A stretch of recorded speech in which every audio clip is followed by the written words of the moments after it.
Baik. Assalamualaikum warahmatullahi wabarakatuh. Waalaikumsalam warahmatullahi wabarakatuh. Alhamdulillah nahmaduhu wa nasta'inuhu wa nastaghfiruh wa na'udzu billahi min shururi anfusina wa min sayyiati a'malina may yahdihillahu fala mudilla lahu wa may yudlil fala hadiya lahu. Asyhadu an la ilaha illallah wa asyhadu anna Muhammadan abduhu wa rasuluhu la nabiyya wa la rasula ba'dahu. Pertama-tama dan yang paling utama, marilah kita panjatkan puja dan syukur kita kehadirat Allah Subhanahu wa taala.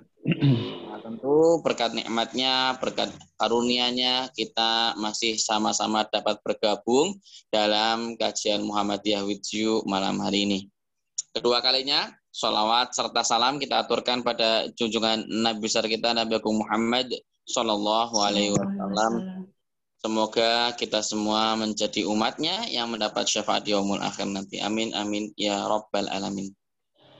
Baik Bapak Ibu yang dirahmati Allah, sebelumnya kami menyapa Bapak Ibu yang telah hadir, baik dari unsur pimpinan wilayah Muhammadiyah Daerah Istimewa Yogyakarta, pada seluruh jajaran MCCC PWM Daerah Istimewa Yogyakarta, pada seluruh pimpinan majelis, lembaga maupun ortom di tingkat wilayah Muhammadiyah Daerah Istimewa Yogyakarta, pada seluruh dokter dan tenaga medis yang telah bergabung malam hari ini, wabil khusus kepada Bapak Ibu yang telah hadir dan dimanapun Anda berada, baik dari Indonesia maupun dari luar Indonesia, kami ucapkan selamat datang dan selamat bergabung dalam kajian Muhammadiyah with You malam hari ini. Baik Bapak Ibu yang dirahmati oleh Allah, marilah kita buka kajian kita malam hari ini dengan mengucap basmalah. Bismillahirrahmanirrahim. Seperti biasa Bapak Ibu, malam hari ini sebelum kajian kita mulai, ada sambutan dan prakata yang malam hari ini akan disampaikan langsung oleh Ibu Ratna Yunita. Kami persilahkan. Terima kasih Mas Afdol. Assalamualaikum warahmatullahi wabarakatuh, Bapak Ibu sekalian. Assalamualaikum warahmatullahi wabarakatuh. Matur nuwun untuk Ustadz Rizky Firmansyah yang sudah berkenan untuk direpoti malam ini mengisi di Muhammadiyah with You. Ini sudah edisi yang ke-285 Pak Ustadz. Luar biasa. Alhamdulillah. Sudah hampir setahun berarti nggih untuk program ini, karena kami setiap malam makaten, kecuali waktu puasa karena waktu itu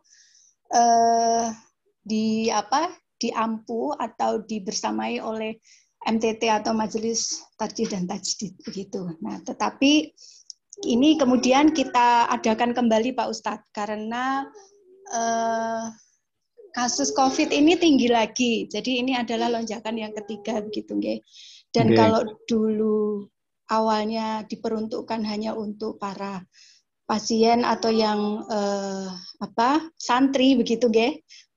Istilah kita untuk para pasien menikah kita istilahkan dengan santri supaya ada sesuatu yang menjadi semangat begitu Pak Ustadz.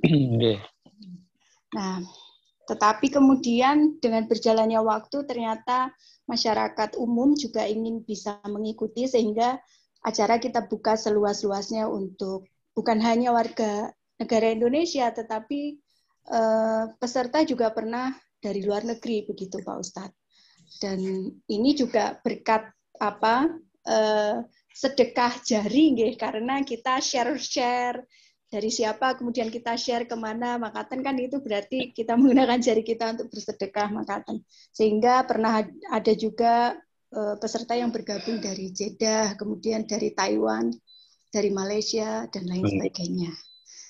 Harapannya adalah walaupun mungkin memang tidak bisa bersapa langsung seperti misalnya kalau dulu sebelum pandemi kan kita bisa saling berkumpul dalam satu ruangan, tetapi ya karena memang kondisinya begini dan mudah-mudahan ini adalah satu hikmah tersendiri bahwa kita masih bisa bertemu di ruang Zoom meeting menika. Bapak Ibu sekalian, malam ini Pak Ustadz Rizky akan mengangkat tema tentang tafsir surat Al-Ikhlas. Nah, nanti monggo kita bersama-sama menyimak apa yang beliau sampaikan. Mudah-mudahan bisa menjadi penyemangat untuk kita semua baik yang sedang sakit maupun Bapak Ibu sekalian yang kita masih diberi anugerah berupa kesehatan. Karena sebetulnya dalam kondisi apapun kita, ketika kita bisa memaknai setiap kejadian hidup yang kita alami, insya Allah itu tidak menjadikan suatu halangan untuk kita tetap mengabdi kepada Allah Subhanahu wa Ta'ala. Mungkin demikian, Bapak Ibu sekalian. Ini sudah rawuh juga Bu Ria, Pak Satria. Assalamualaikum, Bu Ria, Pak Satria. Beliau ini juga pengurus untuk Muhammadiyah with You. Dan Bapak Ibu yang lainnya mungkin belum rawuh karena dengan berbagai kesibukan. Jadi biasanya pun nanti menyusul begitu Pak Ustadz Rizky. Nggih. Makaten Bapak Ibu sekalian, sugeng menyimak, selamat menyimak kajian malam ini, dan semoga nanti bisa memberikan satu spirit tersendiri sebagai sebuah hikmah malam ini yang kita lampahi bersama. Dari saya begitu, Mas Afdol. Terima kasih banyak. Wassalamualaikum warahmatullahi wabarakatuh. Waalaikumsalam warahmatullahi wabarakatuh. Kami ucapkan terima kasih kepada Ibu Ratna atas sambutan dan perkataannya. Semoga dapat memperlancar acara kita malam ini. Baik Bapak Ibu yang dirahmati Allah, malam hari ini tema kita sangat menarik Bapak Ibu, yakni tafsir surat Al-Ikhlas yang akan disampaikan oleh Ustadz Rizky Firmansyah LCM Hum. Beliau adalah dosen Al-Islam dan Kemuhammadihan Universitas Ahmad Dahlan. Pada Ustadz Rizky Firmansyah kami persilahkan. Suara saya kedengaran ya, Mas Abdul? Kedengaran.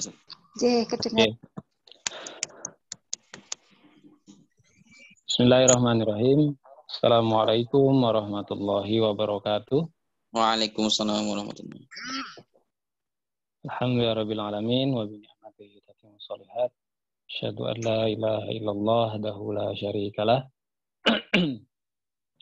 Wa asyhadu anna Muhammadar Rasulullah. Allahumma shalli ala Muhammad wa ala ali Muhammad. Rabbi shrah li sadri wa yassir li amri wa hlul 'uqdatam min lisani yafqahu qawli. Bapak Ibu sekalian peserta kajian yang berbahagia, ya, atau kita ngaji lah itu ya. Karena saya juga biasanya memang malam Jumat ya ini, itu ada kajian tafsir di pesantren dekat rumah. Cuma malam ini memang bukan jadwal, tapi disuruh ganti. Kemudian saya ada acara ini, saya minta agak malaman aja. Ya, kita panjatkan puji syukur kehadirat Allah Subhanahu wa Ta'ala yang banyak memberikan kita karunia, memberikan kita nikmat, dan kita berkumpul di sini juga bagian dari karunia-Nya, bagian dari kenikmatannya. Ya, banyak mungkin yang ingin hadir begitu, yang ingin meluangkan waktu untuk bermuajahah, untuk berkajian, untuk mendalami nilai-nilai agama kita, tetapi tidak diberikan atau belum punya waktu dan kesempatan untuk melakukan itu. Dan kita ini bagian dari orang-orang yang mendapat hidayah itu, ya, karena ikut kajian dan pengajian juga tidak mudah. Salawat dan salam semoga tetap tercurah pada Nabi kita, Nabi besar Muhammad Sallallahu Alaihi Wasallam. Ya, Bapak Ibu sekalian, yang akan kita bahas pada malam kali ini sebetulnya pertemuan kedua saya di sini. Sebelumnya saya sudah ngisi dan alhamdulillah bisa hadir kembali. Ya, sebelumnya Ustadz Hendra itu juga minta, tapi ya itu waktunya saya yang belum ada, dan alhamdulillah hari ini kita bisa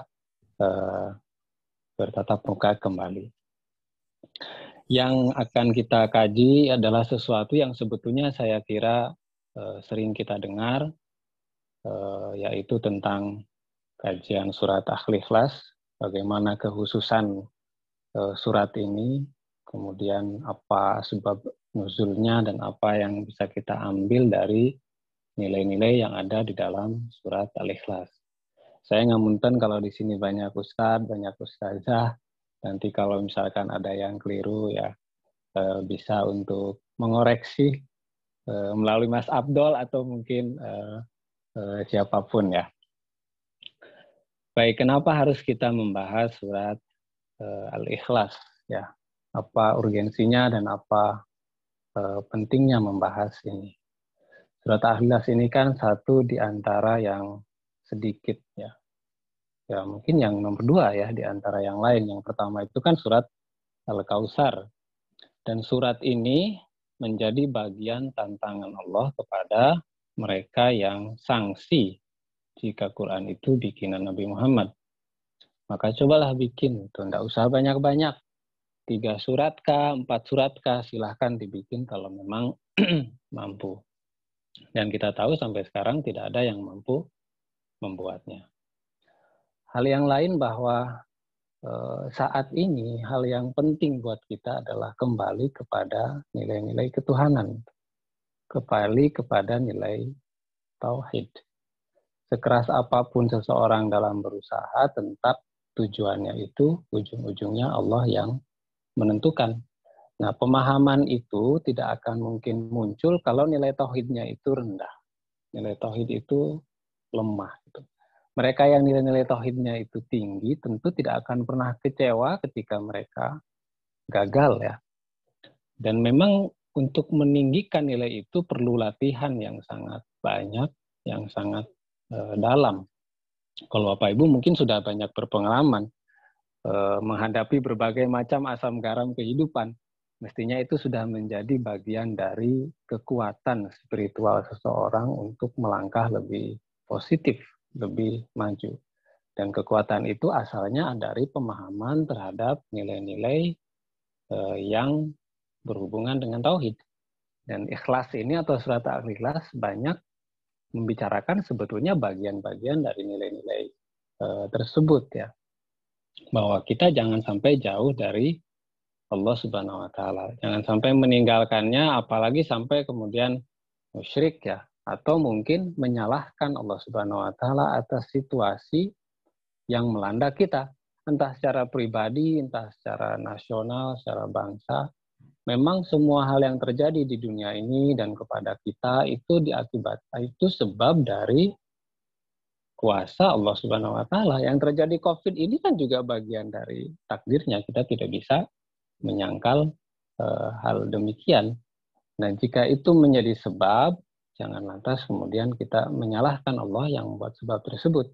Karena setiap problem dan masalah yang muncul, jika itu berasal dari Allah, tentu ada hikmah.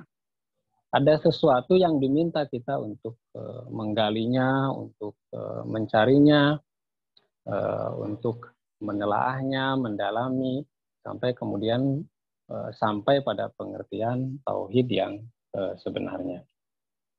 Hal yang kedua, hakikatnya kan masalah itu sebetulnya sesuatu yang ya kecil lah bisa dibilang begitu.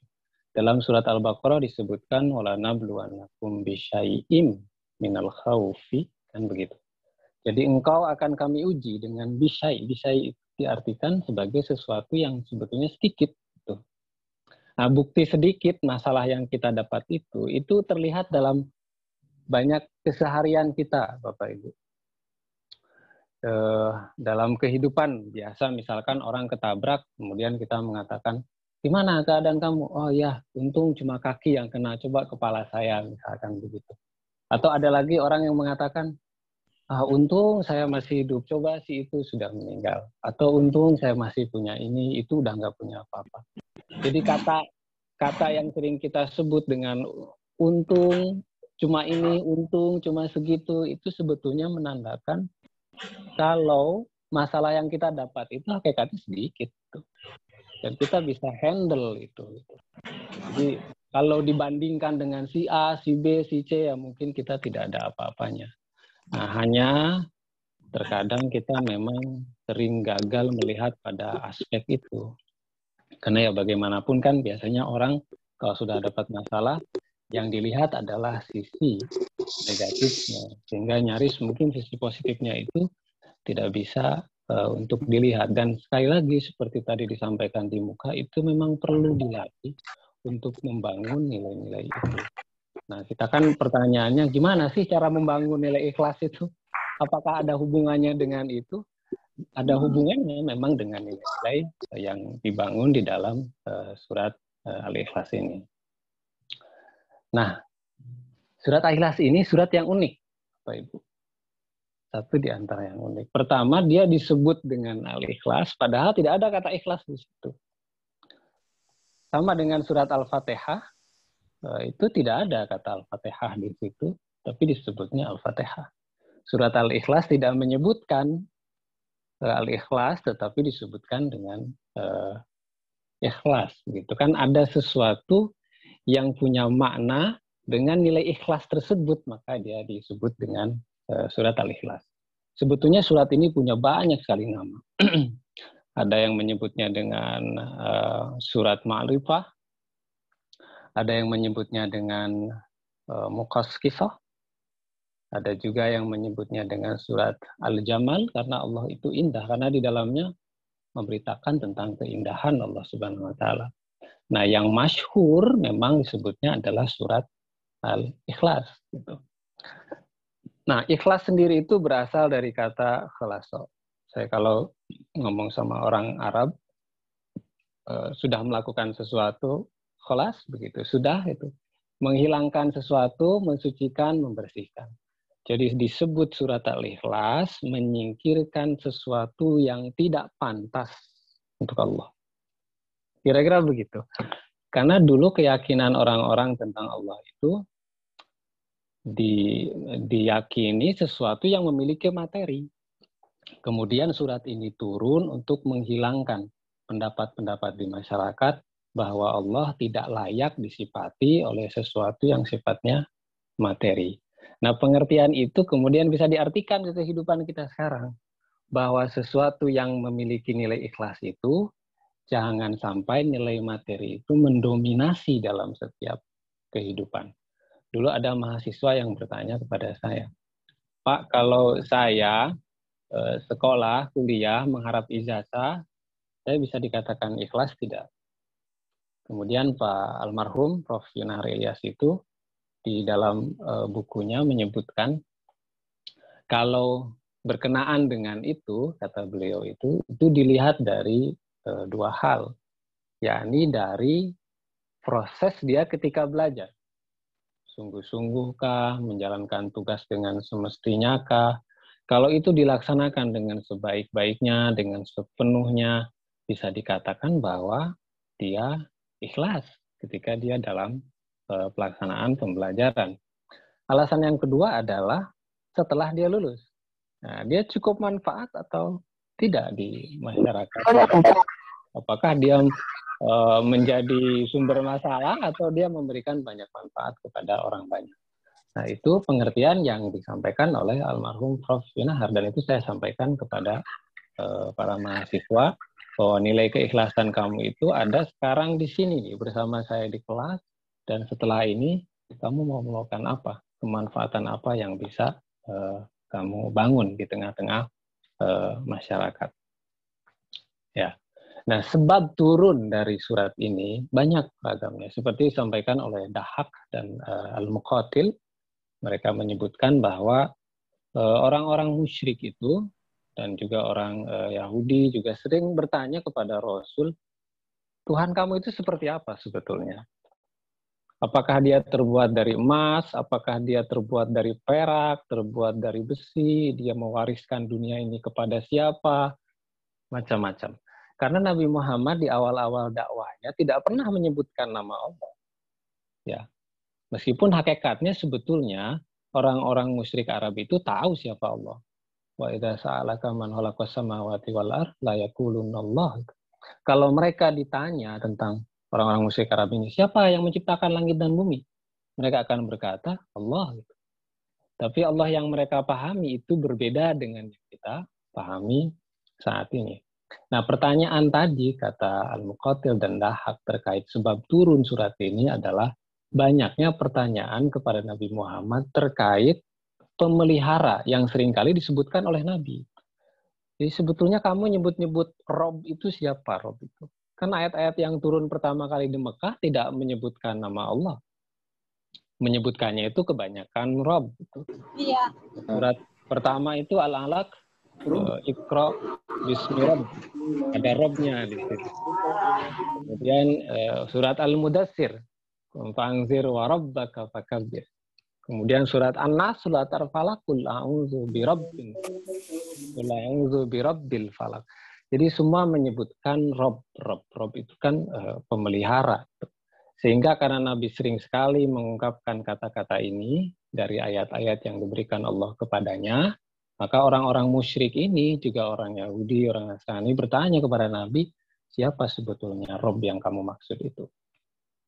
Ya, adakah dia terbuat dari sesuatu? Apakah dia sebagai sebuah benda atau sesuatu yang lain? Hingga kemudian Allah Subhanahu Wa Taala menurunkan surat ini kepada Nabi Muhammad, yaitu surat Al-Ikhlas. Ya, gambaran di masyarakat Arab ketika itu tentang Allah, dia itu berbentuk, ada fisiknya. Dia pun dianggap memiliki keturunan dan selalu ada pembanding-pembandingnya. Sehingga Allah dengan ayat ini menjelaskan kepada mereka bahwa yang mereka anggap itu salah. Jadi kan pengertian dari Ikhlas itu semuanya membersihkan Allah dari sesuatu yang sifatnya materi. Allah itu satu, ahad. Allah tempat bergantung. Sementara mereka bukan bergantung kepada Allah, tetapi pada sesembahan mereka itu. Allah tidak memiliki anak, tidak memiliki keluarga. Sementara mereka menganggap, di Nasrani menganggap Tuhan punya anak. Di Yahudi menganggap Tuhan punya anak. Di Majusi juga menganggap demikian. Orang-orang musyrik juga menganggap demikian. Itu Lata, Uzza, Manat itu dianggapnya sebagai anak-anak Tuhan mereka. Gitu. Dan tidak ada yang sebanding. Maka ayat ini turun dengan kalimat Kul a'udzu Kul huwallahu ahad. Kul itu kan bentuk perintah untuk dikatakan gitu. Jadi ketika membaca ini seolah-olah memang Allah yang mengatakan. Ya bukan seolah-olah, memang Allah yang mengatakan. Jadi ketika kita membaca itu, meyakini dan meresapi dalam diri kita, ini memang ayat Allah. Dia sampaikan kepada Jibril, kemudian Jibril menyampaikan kepada Nabi Muhammad, tidak ditambah, tidak dikurangi. Memang begitu. Kul, bilang sama mereka. Artinya katakan atau bilang kepada mereka itu bentuk perintah akan adanya perkara sebelumnya. Perkara sebelumnya itu adalah pertanyaan tadi. Karena mereka bertanya kepada Nabi siapa Rob yang sering disebut oleh Nabi Muhammad, maka Nabi Muhammad pun disuruh oleh Allah untuk menyebutkan siapa sebetulnya Rob yang sering disebut itu. Kul huwa. Nah, huwa, kata huwa ini Bapak Ibu, ini dari kajian bahasa aja sebetulnya sudah sangat banyak surat Al-Ikhlas ini. Ya, huwa itu arti dalam bahasa Arab disebutnya domir. Domir munfasil, kata ganti terpisah dan untuk menunjuk orang ketiga, dia. Nah, dalam bahasa Indonesia kan ketika kita menunjuk seseorang dengan dia, itu biasanya kita sudah mengenal orang itu, sudah pernah ketemu. Nah, Allah yang disebut dengan huwa itu, meskipun sebetulnya sebelumnya tidak ada kata Allah, tetapi setelahnya, itu sesuatu yang sebetulnya sudah dikenal oleh masyarakat Arab. Jadi Rob-Rob yang sering Nabi Muhammad sebutkan itu sesuatu yang kalian tahu, sesuatu yang kalian kenal, sesuatu yang ada di dalam diri kalian, tetapi kalian menyelewengkannya. Nabi Muhammad ketika berdakwah di masyarakat Arab, dia tidak pernah menyampaikan Tuhan baru. Tidak pernah menyembah sesuatu yang baru. Tetapi dia mengenalkan kembali Tuhan atau Allah yang disembah dulu oleh nenek moyang mereka, yaitu Nabi Ibrahim. yakni Allah Subhanahu Wa Ta'ala. Dan di masyarakat Arab, kalau orang itu sudah dikenal, dia akan menyebutkannya hu. Itu berarti udah sangat dikenal tuh, orang tersebut. Nah, karena menurut kebiasaan demikian, sesuatu yang disebutkan di dalam surat Al-Ikhlas ayat pertama ini sebetulnya bukan sesuatu yang asing. Dia itu sudah kamu ketahui dengan tanda kalimat begini. Dan dia itu senantiasa ada di dalam diri kalian, masyarakat Arab ketika itu. Nah, karena bagaimanapun mereka sebetulnya menyandarkan dirinya kepada Tuhan mereka dengan pengertian yang berbeda. Setelah kata huwa ini baru dijelaskan siapa huwa itu. Kul huwallah, Allah. Jadi nama yang harus disembah, nama pemelihara alam semesta, jagat raya dan manusia ini namanya adalah Allah. Ya. Dan Allah itu adalah sebab dari akibat ciptaan ini. Ya, untuk mengenal dia ada kan ya mengenal dunia ini, karena dunia ini sebetulnya akibat dari sesuatu yang dimunculkan oleh yang sebab pertama. Kalau dalam ilmu mantik kan begitu. Sebab pertama itu adalah Allah Subhanahu wa Ta'ala yang memunculkan dunia, yang memunculkan kita semuanya. Kemudian di agama kita ini disebutnya sebab pertama itu adalah Allah Subhanahu wa Ta'ala. Nah, kata Allah ini, Bapak Ibu, kalau dilihat di tafsir Al-Misbah, itu dihilangkan satu katanya saja, itu tetap menunjuknya kepada Allah. Allah itu kan ada alif, lam, ha. Alifnya dibuang, kita bacanya apa? Lillah. Lamnya yang satu dibuang, kita baca lahu. Lam yang satu dibuang, kita baca hu. Hu itu tetap menunjuk kepada Allah Subhanahu wa Ta'ala. Bahkan orang-orang sufi ini, Bapak Ibu, itu dia cuma dengan menyebutkan itu merupakan bentuk dari panggilan dia kepada Allah. Kan banyak itu orang suka mengeluh, gitu. Itu siapa yang dia panggil dengan itu? Saya tidak mengerti kalau itu di bahasa Indonesia ya, tapi kalau dalam bahasa Arab dan dalam perspektif sufi itu sebetulnya adalah panggilan kepada Allah Subhanahu wa Ta'ala. Dan Allah ini di dalam pengertian kita adalah zat. Zat itu punya sifat. Ya, sifatnya itu adalah Asmaul Husna, itu yang disebut dengan sifat yang dimiliki oleh zat ini. Kalau dulu kan orang mensifati dulu, zatnya tidak ada. Ya, makanya orang-orang yang menyembah api menganggap bahwa zat Allah itu ada di situ. Sifatnya membakar. Apinya dulu, kemudian dimasukkan zat Allah di situ. Kemudian ada di batu. Ya, kalau di kita harus kalau di dalam untuk sifat mensifati yang disifati dulu yang harus ada, baru sifatnya apa? Zatnya dulu ada, dan kemudian kita masukkan sifat di situ. Sifat-sifatnya itu adalah Asmaul Husna yang kita kenal itu. Ya, dan sifat Allah bukan hasil dari setengah tambah setengah, bukan hasil dari 2 dikurangi 1, bukan hasil koalisi. Dia memang tunggal apa adanya begitu. Kan kalau zat cair atau air kan itu gabungan dari H2O dan oksigen ya, Bapak Ibu. Kemudian menjadi air. Sementara Allah tidak berasal dari campuran apapun. Memang zatnya sendiri demikian gitu. Dan zatnya ini memiliki sifat. Nah, salah satu sifat yang dimiliki oleh zat Allah itu adalah Qul huwallahu ahad. Esa. Sifatnya itu satulah, bisa diartikan begitu. Itu saking esanya Allah dengan menyebutkan sifatnya yang dia sifati untuk dirinya cuma tersebut ini, Bapak Ibu. Ada memang di ayat yang lain, bahkan di akhir ayat ini pun sebetulnya menyebutkan ahad.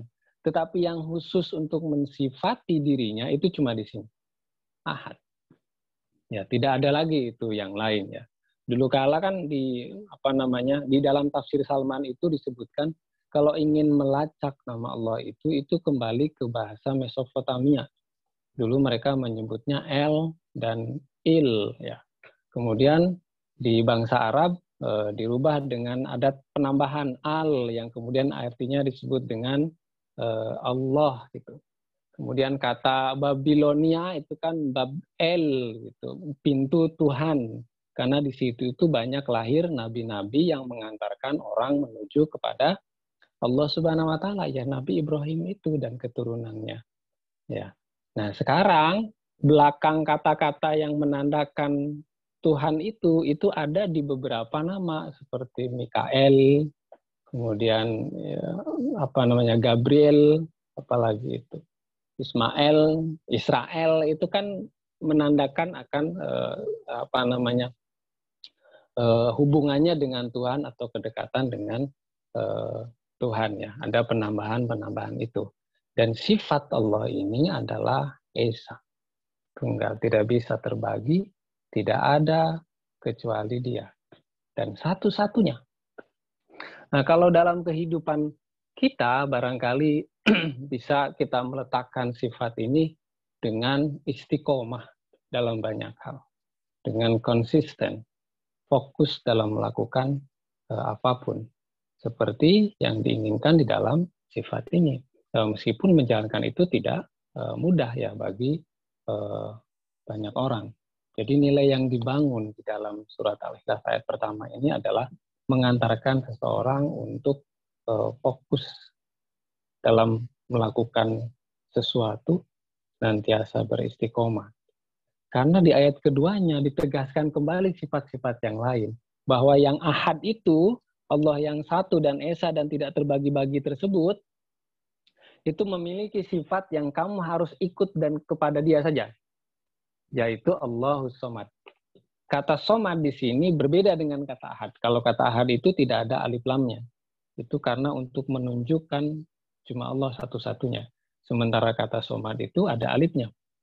Ya. Nah, alif di sini sebagai kan diartikan somad ini sebagai tempat bergantung. Karena manusia tidak cuma kadang menggantungkan dirinya kepada Allah Subhanahu wa taala. Kadang dia menggantungkan kepada selainnya juga gitu. Ya, kita kadang menggantungkan diri kita kepada pekerjaan kan. Kita menggantungkan diri kita kepada orang lain lah dalam banyak hal. Dan Allah menyuruh kita untuk yang paling besar harus digantungi itu adalah Allah Subhanahu wa taala. Kalau ahad itu, Bapak Ibu, itu biasanya disandarkan dengan Allah saja. Ya, Allah ahad itu. Nah, ada lagi kata yang lain itu ilah. Itu biasanya untuk menyebutkan bahwa sesembahan itu banyak dan yang harusnya disembahkan hanya Allah saja. Allahu la ilaha. Tidak ada Tuhan yang wajib disembah melainkan Allah. Sementara ilah di manusia itu banyak yang jadi sesembahan. Ya apapun sekarang itu sudah menjadi banyak hal yang bisa kita sembah. Kembali ke kata somad tadi. Somad di sini sesuatu yang dituju atau sesuatu yang sangat padat. Jadi kalau ada batu, tidak ada lubangnya, dia tidak akan bisa dimasuki air. Air itu langsung turun ke bawah. Nah, Allahus Somad saking padatnya, saking sempurnanya dia sebagai sifat dan bentuk, maka tiada alasan lain untuk kita tidak meminta pertolongannya karena kesempurnaan yang dia miliki. Semuanya harus tergantung kepada Allah Subhanahu wa taala. Bagaimanapun keadaannya. Dan orang Arab itu tadi dikatakan di muka, Arab jahiliyah dan musyrikin, kan menganggap Lata, Uzza, Manat itu sebetulnya sebagai representasi dari Allah yang mereka yakini. Mereka ingin mengenal Allah Subhanahu wa taala. Tetapi mereka menganggap Allah terlalu tinggi. Nah, cara mereka untuk mencapai Allah tersebut adalah dengan ada berhala-berhala itu. Lata, Uzza, Manat. Kami itu ingin mencapai Allah, tapi karena terlalu tinggi, maka ini kami ciptakan. Ayat ini menegaskan tidak. Kalau kamu ingin bersandar, langsung minta kepada Allah. Di surat yang lain, Al-Baqarah ayat 186 juga dikatakan hal yang serupa, sebetulnya mirip dengan ini. Wa idza sa'alaka ibadi anni fa inni qarib ujibu da'wata da'i idza da'ani falyastajibu li wal yu'minu bi la'alakum yarshudun. Ini kan terkait dengan perkataan orang Badui. Itu di mana sih sebetulnya Allah itu, jauh apa dekat? Kalau dekat, saya akan berbisik kepada dia. Kalau jauh, saya akan berteriak untuk meminta kepadanya. Kemudian turunlah ayat ini. Kalau ada yang bertanya kepada kamu, Muhammad, bilang kalau Allah itu dekat. Dia menjawab semua apa yang kita inginkan. Dan kita harus yakin itu dijawab. Kalau tidak yakin, ya itu sudah merontokkan nilai tauhid, ya sudah merontokkan nilai keimanan itu dengan sendirinya. Nah, barangkali itu yang membuat doa-doa kita kurang terkabul. Jangan-jangan kita kurang menyandarkan, kita kurang soman kepada Allah Subhanahu wa taala, kurang ikhlas dalam melaksanakan ibadah kepada Dia. Kurang ikhlas dalam banyak mengurus sesuatu sehingga yang terjadi adalah kelelahan yang berkepanjangan, tidak ada nikmat di situ. Kan segala sesuatu yang positif dan bermanfaat itu dianggapnya sebagai amalus sholihat. Wa ma umiru illa liya'budullaha mukhlishina lahuddin. Kita tidak diperintahkan untuk supaya ikhlas saja. Amirus Solihat itu banyak ragamnya. Bisa dengan ibadah mahdoh, sholat, puasa, zakat, haji, macam-macam. Bisa dengan kita ngurusi orang lain. Bahkan yang kita lakukan sekarang ini juga adalah Amirus Solihat.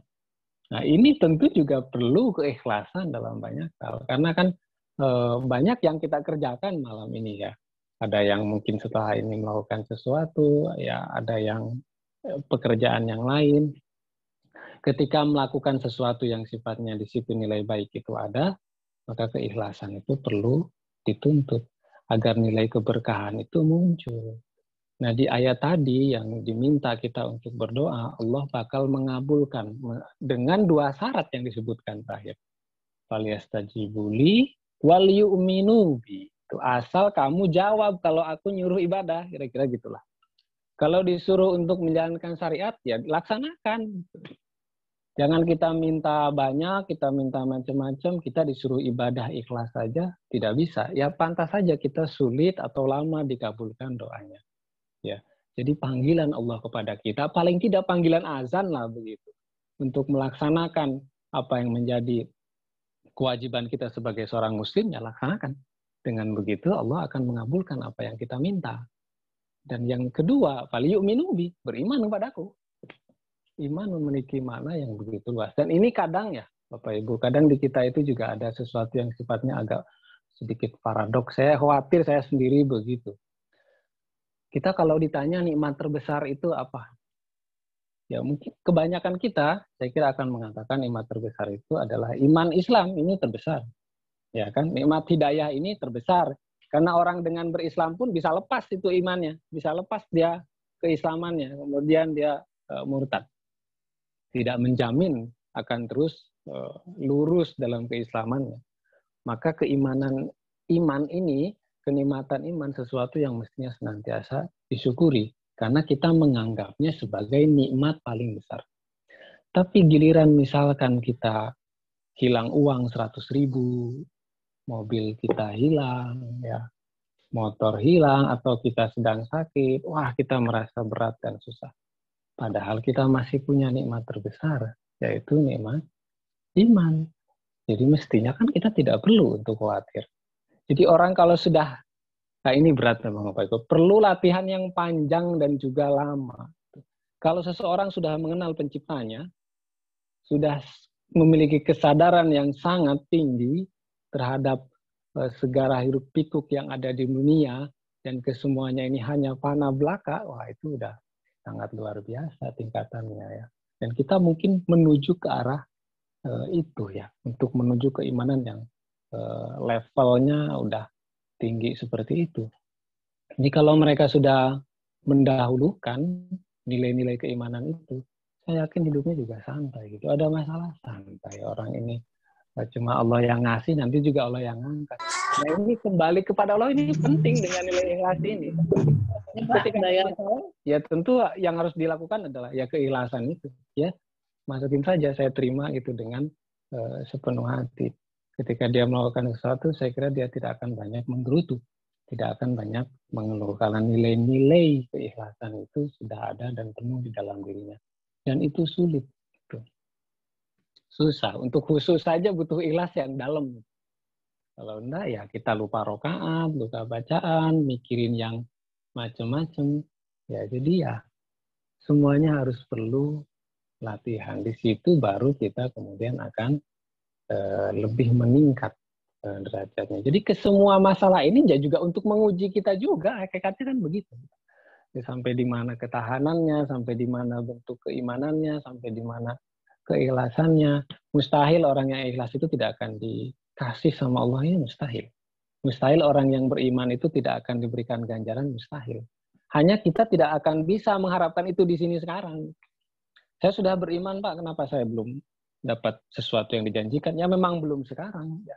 Kita belum mendapatkan pahala sholat kita sekarang, kita belum mendapatkan pahala puasa kita sekarang. Suatu saat nanti kita akan melihat, entah itu ketika kita wafat atau di akhirat. Innallaha la yukhaliful wa'di, Allah tidak akan mengingkari janji.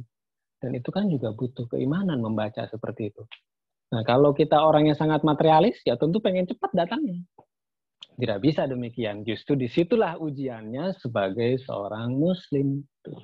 Ujian untuk bersabar, ujian untuk ikhlas, ujian menahan nafsu. Karena dengan begitu pahala dikasih. Pahala tidak akan dikasih kalau kita tidak berperang dengan diri kita sendiri, yaitu hawa nafsu. Maka sifat yang kedua yang ditegaskan di surat ini, sandarkan selalu diri kepada Allah. Siapa lagi yang kita minta pertolongan? Sehebat apapun kita ngurus masalah ini ataupun masalah apapun, kalau Allah tidak dibawa, ya saya kira kita tidak memiliki nilai yang berarti. Tapi kalau ada Allah, kita kan pasti optimis kan begitu ya. Gampang ini mah kecil gitu, nanti juga hilang. Yang ngasih masalah itu Allah, mau selesai ya datangi Allah juga kan, begitu mestinya. Ya, maka sandarkanlah diri kita hanya kepada Allah. Kenapa harus begitu? Karena Allah berbeda. Apa bedanya? Lam yalid wa lam yulad. Dia nggak sama kayak kita. Nggak ada anaknya, nggak ada keturunan, nggak dilahirkan, ya kan? Dan sampai kapanpun itu kan bentuknya fi'il mudhari di situ. Lam yalidu wa lam yuladu. Ya kan? Sampai kapanpun, sampai hari kiamat, sejak kemunculannya Allah itu tidak membutuhkan siapapun. Tidak butuh makhluk, tidak dilahirkan, tidak melahirkan. Kalau Allah sudah begitu, ya berarti dia butuh. Apa bedanya dengan kita? Nah, karena Allah berbeda, tidak membutuhkan apapun, dia ada dengan sendirinya, sangat wajar, masuk akal kalau kita hanya menyandarkan semua perkara kepada Allah saja, bukan kepada yang lain. Ya. Nah, kalau ada masalah kita sandarkan kepada sesuatu yang sifatnya temporal, bisa hancur, itu kesalahan yang paling besar. Nah, ada sesuatu yang menarik ya, ketika sesuatu materi itu dijadikan perantara untuk sampai kepada Allah. Tadi kan orang-orang musyrik Arab tuh menjadikan berhala-berhala itu perantara. Sama nggak misalkan kalau orang sakit, menjadikan dokter itu sebagai perantara, kemudian itu ditarik logika itu ke orang musyrik Arab yang menjadikan sesembahan mereka itu sebagai perantara. Sama nggak itu? Itu tidak sama. Karena yang dimaksud perantara di sini adalah harus sesuatu yang baik. Sesuatu yang positif. Karena semua di dunia ini ada sistemnya. Nah, kalau orang sakit, kalau mau sembuh, kalau minta langsung sama Allah, bukan begitu caranya, harus minta kepada Allah juga, tetapi kita harus datang kepada dokter sebagai perantara kesembuhannya. Tetapi di sisi lain harus kita yakini bahwa yang paling menyembuhkan itu adalah Allah sendiri. Nah, ini perantara yang betul. Kalau yang dilakukan oleh orang musyrik Arab itu bukan perantara yang benar. Karena dia meyakini Allah melalui sesuatu yang tidak betul. Ya, kalau sakit saya kemudian datang ke paranormal, ya itu tidak betul, bukan begitu sistem yang seharusnya dikerjakan. Malah kita akan salah. Makanya orang-orang Arab itu dianggapnya musyrik, salah karena mereka menggunakan perantara yang keliru. Diperantai sesuatu yang betul. Kalau hanya menyandarkan kepada Allah sendiri saja untuk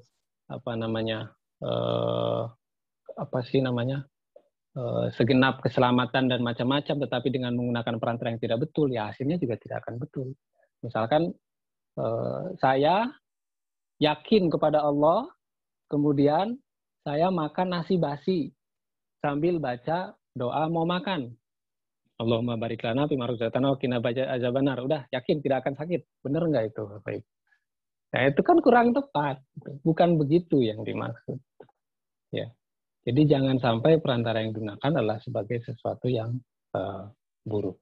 Nah, lam yalid wa lam yulad menegaskan kepada kita sifat Allah Subhanahu wa taala yang berbeda dengan makhluk. Tidak sama. Karena ketidaksamaannya itu, maka kita mestinya senantiasa bersandar kepada Allah agar apa yang kita lakukan memiliki nilai, yaitu nilai keberkahan. Tidak mungkin orang yang menjadikan langkah hidupnya berdasar kepada nilai-nilai ketuhanan akan rugi. Tidak akan mungkin. Ya, kalau misalkan ada pun masalah yang terjadi di dalam dirinya, dia tidak akan terlihat muram, terlihat masam. Karena apalah semua ini cuma Laibun walahwun, kan begitu kehidupan dunia, hanya permainan saja. Nah, sekarang kita memupuk untuk amilus solihat, nilai-nilai yang baik. Nah, ketika melakukan amilus solihat, sesuatu yang manfaat, yang baik, tentu jika mau bernilai harus dilakukan dengan penuh keikhlasan. Yang terakhir dari surat ini adalah semakin menggambarkan bahwa Allah superior daripada Tuhan-Tuhan yang mereka miliki. Walam yakullahu kufuwan ahad. Nggak ada yang sebanding. Tidak ada yang sama dengan Allah. Tidak ada yang sebanding itu, Bapak Ibu. Dihayalkan saja nggak bisa. Ya, orang menghayalkan sesuatu itu kan karena sudah nampak, kelihatan sesuatu. Saya menghayal begitu enak dan macam-macam. Kalau Allah, bagaimana kita mau menghayalkan Allah? Kita tidak pernah melihatnya, tidak pernah nampak. Jadi dalam nyata pun tidak ada yang bisa digambarkan tentang Allah. Allah Subhanahu wa taala. Jangankan ada yang kita baca tentang sirah Nabi Muhammad, tentang akhlak Nabi Muhammad, itu sebetulnya tidak menggambarkan keseluruhan siapa Nabi. Jauh di atas itu Nabi lebih besar daripada yang digambarkan. Apa yang diberitakan Allah di dalam Al-Quran tentang dirinya hanya sebagian kecil. Selebihnya kita tidak mengerti karena kita tidak akan sampai kepada banding. Siapapun tidak akan bisa. Dia tempat bergantung, dia tidak diperanakan, tidak memiliki keluarga. Seperti anggapan orang-orang Yahudi yang menganggap Uzair itu anak Allah, kemudian Isa itu atau Yesus anak Allah, kemudian orang-orang musyrik Arab lain-lain itu. Dan karena itu Allah tidak memiliki persamaan dengan makhluk. Laisa kamitslihi syai'un, tidak ada yang sama dengan Allah. Dan semua ini adalah ikhlas, membersihkan Allah dari sifat-sifat materi. Semua yang digambarkan di dalam Al-Quran itu hakikatnya agar manusia seperti itu dalam tingkah lakunya. Itu Nabi Muhammad sewaktu ditanya akhlaknya oleh sahabatnya ke istrinya Aisyah. Gimana sih akhlak Nabi itu? Kemudian istrinya menjawab, karena akhlakku ini kalau saya tidak salah ya, karena akhlakul Quran. Ya, yang artinya bahwa akhlaknya Nabi itu adalah Al-Quran. Jadi apa yang disebutkan di Al-Quran, ya coba praktekkan. Ya, dan kemudian karena nilai-nilai Al-Quran itu yang selalu beliau tunjukkan hingga sekarang, salah satu yang manusia berpengaruh kan di dunia, karena nilai akhlak yang ada di dalam Al-Quran. Jadi tidak mungkin orang menjalankan Al-Quran jadi ekstremis, jadi intoleran, ya, jadi radikal, ya jadi teroris, macam-macam. Nabi Muhammad adalah surat Al-Ikhlas ini mengajarkan kita untuk berusaha membersihkan nilai materi menjadi sesuatu yang sangat besar di balik nilai-nilai keilahiyahan. Nah, kalau nilai ini bisa diredam, orang ini pasti tidak akan merasa kerugian dalam setiap langkah hidupnya. Ya, saya kira ini Bapak Ibu tentang gambaran, kurang bisanya kalian sampaikan, tapi mudah-mudahan ini saya bermanfaat untuk kita semua, untuk diri-diri. Syukran, terima kasih dulu. Wabarakatuh. Saya kembalikan. Terima kasih pemaparannya malam ini. Itu sangat bermanfaat bagi kita semua, Bapak Ibu, mendalami tafsir surat Al-Ikhlas. Baik, Bapak Ibu, berikutnya kita masuki ruang tanya jawab. Jika ada pertanyaan, kami persilahkan untuk menyalakan mic-nya atau langsung bertanya di dalam kolom chat. Monggo Bapak Ibu, jika ada pertanyaan kami persilahkan.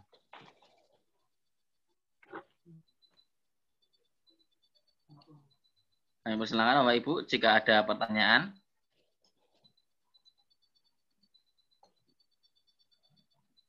Baik. Tidak ada nggih?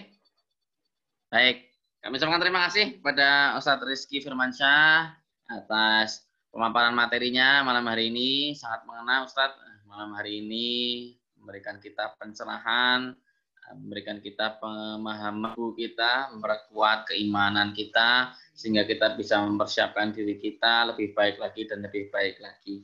Kami ucapkan terima kasih kepada Ustadz Rizky Firmansyah atas materinya malam hari ini. Semoga dapat bermanfaat bagi kita semua. Baik, Bapak Ibu, marilah kita akhiri kajian kita malam hari ini dengan mengucap hamdalah. Alhamdulillahirabbil alamin. Terakhir Bapak Ibu juga selalu berdoa kepada Bapak Ibu yang sedang isolasi mandiri, yang sedang sakit. Semoga segera diangkat penyakitnya Allah. Semoga segera diberikan kesembuhan kepada Bapak Ibu yang sudah sehat, sudah kuat. Semoga kita semua selalu dalam perlindungan Allah. Amin, amin, ya Rabbal alamin. Kurang lebihnya kami mohon maaf. Nun wal qalami wa ma yasturun fastaghfirul khairat. Wassalamualaikum warahmatullahi wabarakatuh. Waalaikumsalam warahmatullahi wabarakatuh. Terima kasih Pak Ustadz Rizky. Matur nuwun. Terima kasih Ustaz. Terima kasih Mas Rizky. Oke. Pak, Assalamualaikum. Matur nuwun. Assalamualaikum. Waalaikumsalam warahmatullahi wabarakatuh. Bapak Ibu sekalian, besok malam pengajian MWY libur nggih. Kita soalnya akan jadi satu dengan pengajian dari PWMDIY. Monggo Pak Isnawan dan Pak Satria mungkin bisa memberikan informasi yang lebih Ya, enggak libur loh, Mbak. Enggak libur, ikut aja. Di-share anunya. Iya. Anunya apa? Maksudipun tidak ada link MWY-nya Ya tetap MWY, tema apa jenis materi ini PW. Oh, materinya. Materi itu ibadah di bulan Dzulhijjah. Oh, Ya dah. iya. Ora prei ndak lucu. Ora prei. Undangan akan tersebar. Ya. Cuman nanti mungkin Ya, mau di-share aja ya. Ya, Pindah link deh. Mas Satria. Ya, pindah link saja ya, tenang ya. Yang tulis Mas Satria karena Mbak Itu Pak. Besok kita akan dipandu oleh Pak Satria. Pak Irmawan di mana? Lalu Mbak Ratna, Mbak Nita. Dia dalam Pak. Ketika nge-share nanti dijelaskan ini Muhammad video khusus ngono. Oh iya, siap Pak. Ya. Ya. Enggak ada libur. Khusus Mbak Nita. Ya. Edisi khusus. Oh, edisi khusus. Spesial nih Bu. Pakai telurnya 2. Oh, Mas Satria. Siap. Oh, pengajaran Satria gue. Insyaallah, Pindah tempat. Pokoknya kan besok Mas Satria. Paling untuk hanya besok malam. Selanjutnya normal kembali. Bapak Ibu. Ngaten nggih, selamat Mbak Nita. Halo. Ya. Waalaikumsalam. Salam. Matur nuwun. Ya. Matur nuwun Pak Saya juga ingin pamit. Salam semua, salam sehat, salam Amin. tangguh. Insyaallah. Assalamualaikum. Amin. Assalamualaikum warahmatullahi wabarakatuh. Baik Bapak Ibu, untuk link pengajian besok malam insya Allah seperti biasa nanti kami share ke grup-grup dan ada yang secara personal juga. Untuk yang menginginkan linknya misalnya belum terpapar dan belum seperti biasanya, nanti bisa nyuwun kepada nomor kontak person di dalam poster menika. Makaten. Matur nuwun Bapak Ibu semua, mohon izin malam ini saya tutup dulu nggih. Insyaallah besok malam kita gabung di pengajian bersama PWMDIY. Assalamualaikum warahmatullahi wabarakatuh.